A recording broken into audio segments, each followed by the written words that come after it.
Hello, everyone. I'm Matt Swaim, Director of Outreach here at the Coming Home Network, and I'm so excited that we finally have this new project out. We've been working on it for a while. It's called Journeys Home 3.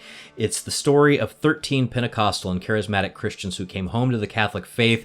And Kenny Burchard, my colleague, who is our Director of Development here at the Coming Home Network, was a big part of this. He wrote the introduction. And Kenny, I know you have a lot invested in this project because you were a Pentecostal pastor.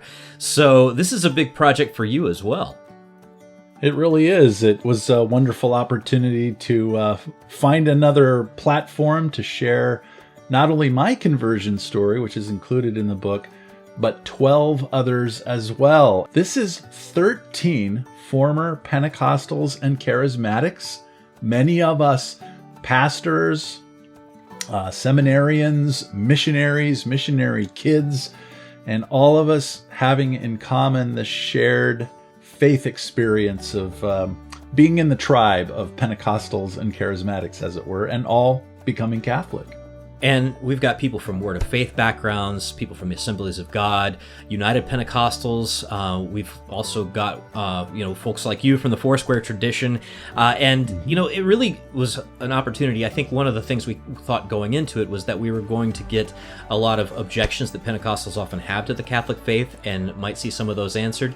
But I think the coolest fruit of this project was what we found on top of that, which is the ways that Pentecostals and Charismatics are wired that naturally prepares them to accept some of the basic fundamental gifts and teachings of the Catholic Church. Is there one of those that perhaps jumped out to you more than any other? I'll pick the one that's most meaningful to me, and that is just the power of the Word of God, the spoken Word of God. It can be shocking to people who come from a Pentecostal and Charismatic background to hear that Catholicism is a supernatural faith that truly believes that when you speak God's word the right way, when you speak it with His authority, then what God says will happen as a result of His word actually comes to pass.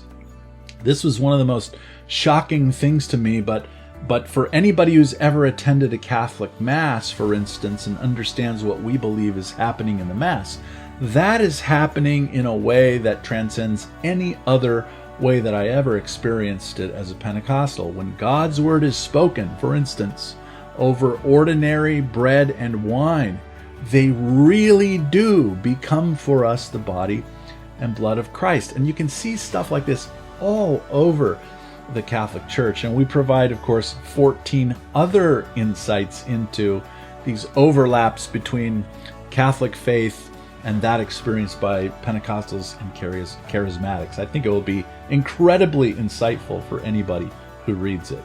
Pentecostals and Catholics believe in the laying on of hands, anointing with oil, and the reality of spiritual warfare, and a dozen other things that are all kind of covered in the testimonies in this book, Journeys Home 3, Pentecostals and Charismatics. It's available now on our online store at the Coming Home Network. Go to chnetwork.org/JH3 to get your copy today.